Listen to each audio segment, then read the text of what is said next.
One of the teams people have to be on the lookout for is Aston Villa. Aston Villa is performing miracles this season. And as you know, Aston Villa last season were fighting relegation. They were probably one of the bottom five last season when they were playing in the English Premier League. So, which means they were actually fighting.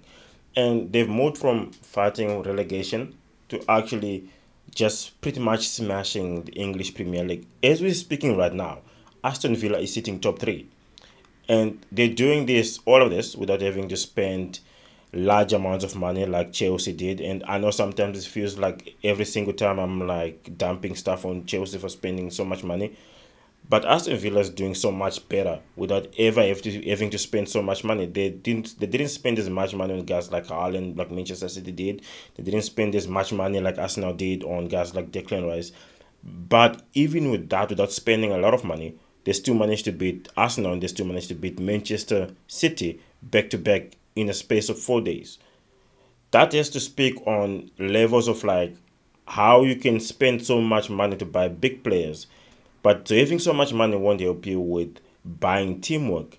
Having so much money won't help you with buying obedience within the club, won't help you with buying unity within the club. And of course, yes, we see these things happening with the likes of Manchester United where they buy so many players and there's no unity in the dressing room. But Aston Villa is making things work. They've gone on a 15 match run, home run, and they're undefeated. And they've pretty much made it to the top. I think one of the top percentages in English Premier League teams that has managed to stay on, that has managed to like not lose any game, 15 games, home games actually. So that just to speak volume on what tactics can do for a team. You can, of course, yes, you can buy expensive players like Haaland.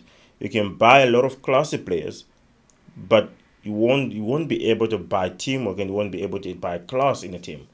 And I think that's one thing teams are missing out because yeah, buying big players, even though it's a very big thing right now, and you can accomplish a lot of things and you can get away with so much stuff. That stuff won't necessarily help you with just having class and unity within the team.